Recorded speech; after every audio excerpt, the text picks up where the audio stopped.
भारतीय सरकारी नौकरियों के लिए प्रतियोगी परीक्षा का आयोजन किया जाता है। इसमें एसएससी एक महत्वपूर्ण परीक्षा होती है दोस्तों, और सबसे कठिन परीक्षा में से एक मानी जाती है। ऐसे में आज की वीडियो में हम आपको बताने जा रहे हैं कि एसएससी क्या होता है, ये किस चीज की परीक्षा होती है, इसमें सरकारी नौकरी के लिए किस तरह से चयन होता है। इन सभी के बारे में विस्तार पूर्वक जानकारी देने जा रहे हैं। पूरी जानकारी प्राप्त करने के लिए वीडियो में अंत तक जरूर बने रहें। एसएससी की फुल फॉर्म। एसएससी की फुल फॉर्म की बात की जाए तो एसएससी का पूरा नाम संयुक्त स्नातक स्तरीय परीक्षा परिषद है। इसका मतलब है स्टाफ सिलेक्शन कमीशन। ये एक केंद्रीय संगठन है जिसका मुख्य कार्य भारतीय सरकारी विभाग में कर्मचारियों की भर्ती करना होता है। एसएससी के द्वारा कई प्रकार की परीक्षाएं आयोजित की जाती है और वो अलग अलग श्रेणियों के लिए अलग अलग परीक्षा का आयोजन करती है। एसएससी एग्जाम क्या है? अब बात करते हैं एसएससी एग्जाम क्या होता है।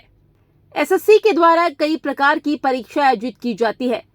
विभिन्न सरकारी नौकरी के लिए अलग प्रकार की परीक्षा आयोजित की जाती है, जिसके लिए अलग अलग योग्यता रखी जाती है। ये परीक्षाएं संयुक्त स्नातक स्तर एजुकेशन और उससे ऊपर स्तर के उम्मीदवारों के लिए आयोजित होती है। एसएससी के द्वारा आयोजित की जाने वाली प्रमुख परीक्षाओं में संयुक्त स्नातक स्तरीय परीक्षा, कंप्यूटर आधारित परीक्षा, जूनियर इंजीनियर स्टेनोग्राफी और मल्टीटास्किंग शामिल होती है। एसएससी एग्जाम के लिए योग्यता, जैसा कि हम पहले भी आपको बता चुके हैं, अलग अलग परीक्षाओं के लिए अलग अलग योग्यताएं जारी की जाती है। संयुक्त स्नातक स्तरीय परीक्षा के लिए उम्मीदवार को किसी मान्यता प्राप्त विश्वविद्यालय से स्नातक की उपाधि प्राप्त होना अनिवार्य है। उम्मीदवार को अपनी उपाधि की विशेषता के अनुसार विभिन्न पद के लिए योग्यता आधार पर आवेदन करना होता है। इसी के साथ साथ आपको बता दें, एसएससी सीजीएल के लिए जो व्यक्ति आवेदन करना चाहता है वो भारत का नागरिक होना चाहिए। शैक्षणिक योग्यता के लिए किसी भी मान्यता प्राप्त विश्वविद्यालय से स्नातक पास होना चाहिए। अगर आयु सीमा की बात की जाए तो आवेदन करने वाले व्यक्ति की आयु न्यूनतम 18 वर्ष और अधिकतम 27 वर्ष होनी चाहिए। इसी के साथ आरक्षित श्रेणियों के लिए सरकारी नियम के अनुसार आयु में छूट दी जाती है। एसएससी के द्वारा आयोजित कराई जाने वाली परीक्षाएं। स्टाफ सिलेक्शन कमीशन मुख्य रूप से अलग अलग संगठन पर अलग अलग भर्ती के लिए प्रतियोगी परीक्षा आयोजित करता है। तो आइए आपको बताते हैं कर्मचारी चयन आयोग के द्वारा कौन कौन सी परीक्षाएं आयोजित की जाती है। एसएससी संयुक्त स्नातक स्तरीय परीक्षा सीजीएल सबसे महत्वपूर्ण परीक्षाओं में से एक होती है।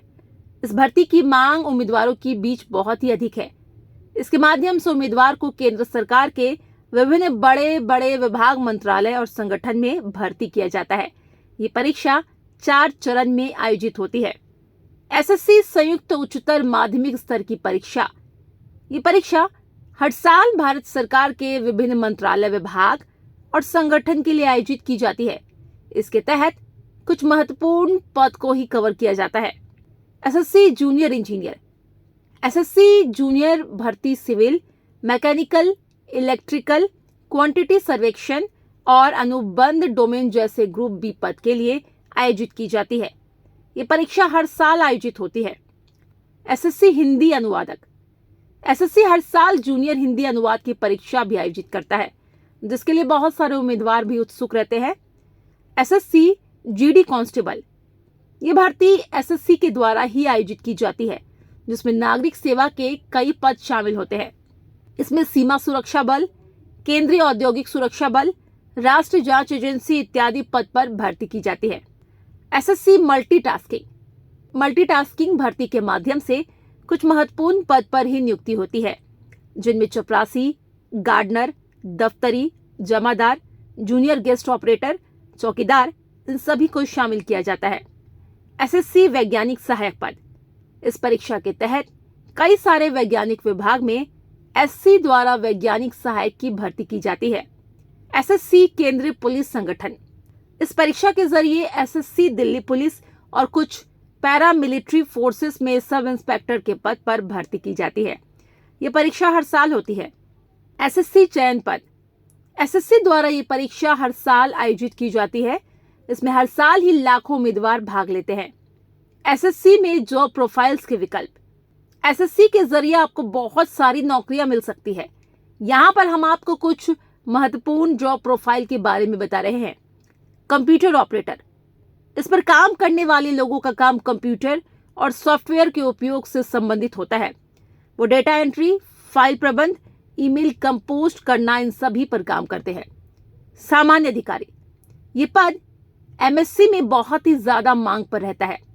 सामान्य अधिकारी की कार्रवाई सरकारी विभाग में होती है और उनका काम प्रशासनिक, वित्तीय और कार्यालय में होता है। लेखा अधिकारी, ये पद लेखा विभाग में होता है। लेखा अधिकारी का काम विभागीय खाता की जांच, हिसाब किताब करना, इन सभी काम को करना होता है। डाटा एंट्री ऑपरेटर, ये पद डाटा प्रोसेसिंग और एंट्री से संबंधित होता है। डाटा एंट्री ऑपरेटर के काम डाटा को सर्च करना होता है। एसएससी के माध्यम से आपको इसमें कई सारी नौकरी मिल जाती है। एसएससी में कितनी सैलरी मिलती है? एसएससी क्या होता है? एसएससी की तैयारी कैसे कर सकते हैं? एसएससी पास करने के बाद कितनी सैलरी मिलती है? ये प्रश्न हर किसी के मन में जरूर उठता है, तो हम आपको बताते हैं एसएससी करने के बाद आप किस पद पर नियुक्त कर लिए जाते हैं, आपको कितनी सैलरी मिल सकती है। अगर हम एसएससी की सैलरी की बात करें तो एसएससी की सैलरी 18,001 रुपए से लेकर 75,001 रुपए तक हो सकती है। इसके बाद सैलरी में लगातार बढ़ोतरी हो जाती है। यहाँ पर 1 लाख से 15 लाख रुपए तक की सैलरी प्राप्त की जा सकती है। इसकी शुरुआती सैलरी की अगर बात की जाए तो वो 18,001 रुपए होती है। जैसे जैसे आपका पद बढ़ता है वैसे वैसे आपकी सैलरी में बढ़ोतरी होती है और अनुभव के साथ भी सैलरी में बढ़ोतरी हो जाती है। निष्कर्ष, उम्मीद करते हैं आपको हमारी वीडियो पसंद आई होगी। अगर आपको इस वीडियो से संबंधित किसी भी प्रकार की जानकारी चाहिए तो आप कमेंट सेक्शन में कमेंट कर सकते हैं। अगर आपको वीडियो अच्छी लगी हो तो इसे लाइक करें, सब्सक्राइब करें एंड शेयर करना ना भूलिए।